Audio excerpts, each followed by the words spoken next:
So you use the drain sewers as a means of transport? Yes, they were built to divert water from an underground spring and are quite spacious. It seemed only natural to incorporate it into the overall structure. But we won't be using it. Not today. The flow is seasonal, and when the spring runs dry, the damp tunnels produce a rather poisonous type of fungi.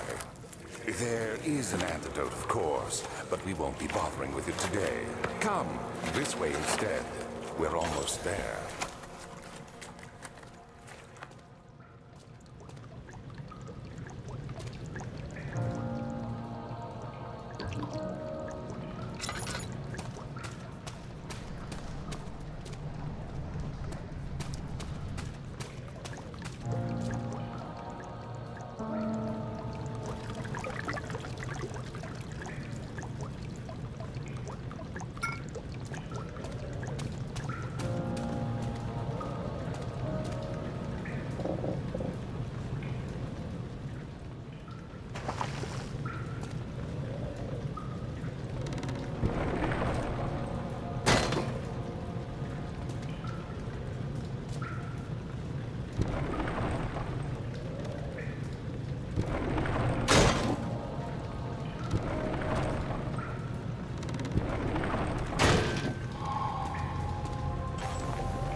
You're conserving water from the spring.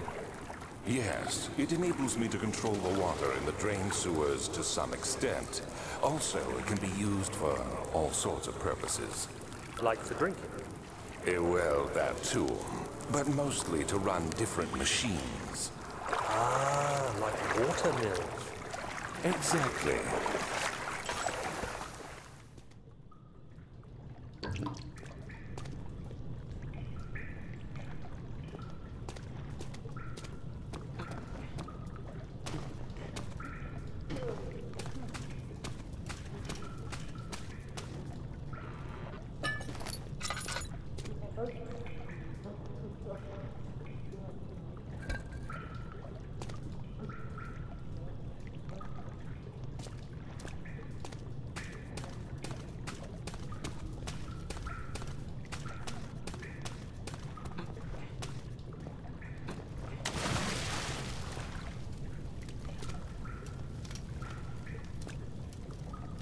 August 1839. There is no denying that Alexander puts a lot of faith into what I can only describe as magic. I'm not surprised. Even while traveling across Europe, I assumed I would have to embrace the supernatural to save my mind and life. As a novice, I do everything in my power to stay focused and not dwell too much on my own doubts. Alexander woke me up early and told me it was time we got started on our work. He was obviously excited to get going, and we headed downstairs to the old dungeon, where he preferred to attempt his rituals. It turns out that Alexander is a true Renaissance man, paralleled only by Da Vinci, I'm sure. He showed me several rooms fitted for specific research, such as anatomy studies, alchemy, and botany. The crown of Brennenburg must be the inner sanctum, a most hallowed ground where we shall attempt to permanently banish the orb's shadow.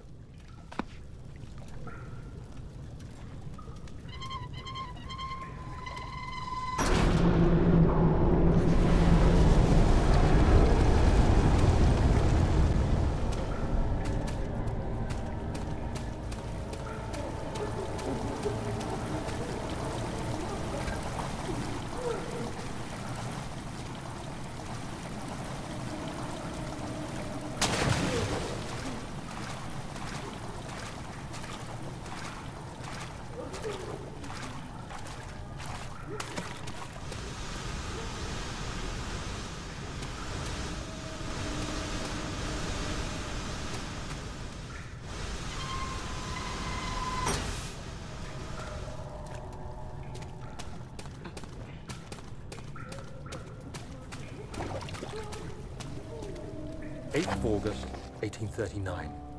I could never be certain until today that I was on the right path. Using my orb, Alexander managed to channel its power unto us. The inner sanctum flared with blue, fiery light, and I could feel the same things I felt in the dark chamber in Algeria. It was like standing in a mad whirlpool of impressions. It was terrifying, but Alexander kept calm and wielded strange tools of science in order to tame the storm. Suddenly, the blue light was stained by strains of red, and the walls burst with pulsating tissue resonating with the scene. Alexander quickly covered the orb in some cloth, and the unspeakable thing vanished. Apparently, the orb's shadow is closer than Alexander thought. He said I should prepare for a warding ritual tomorrow. I'm not sure what he expects, but I have a bad feeling about this.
August 1839. It is still early, and Alexander is busy preparing for the ritual later today. Seeing him this worked up makes me question why. What does he stand to gain? I realize he is curious about it all, but surely there must be more. Is he so foolish he will attempt to tame the power of the orb? I must admit that yesterday, when Alexander flooded the inner sanctum with blue light, I realized we had but graced the orb's true potential. This might turn out to be more than escaping a creeping shadow. It might be the beginning of something truly extraordinary.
Don't forget your bag, Daniel.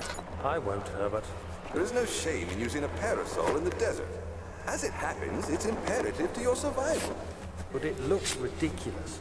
The shade will hurt much less than dying, I assure you.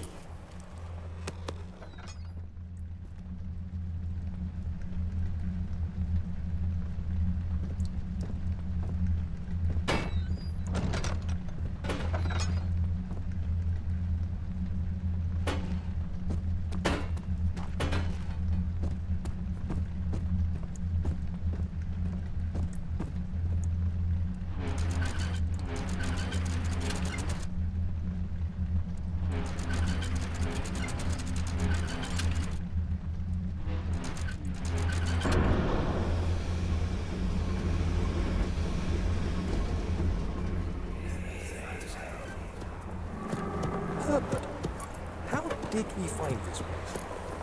An old friend back in Algiers gave me a map. Why isn't he with us? Didn't he want to come? He wanted to, Daniel, but things don't always turn out the way we planned.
Daniel?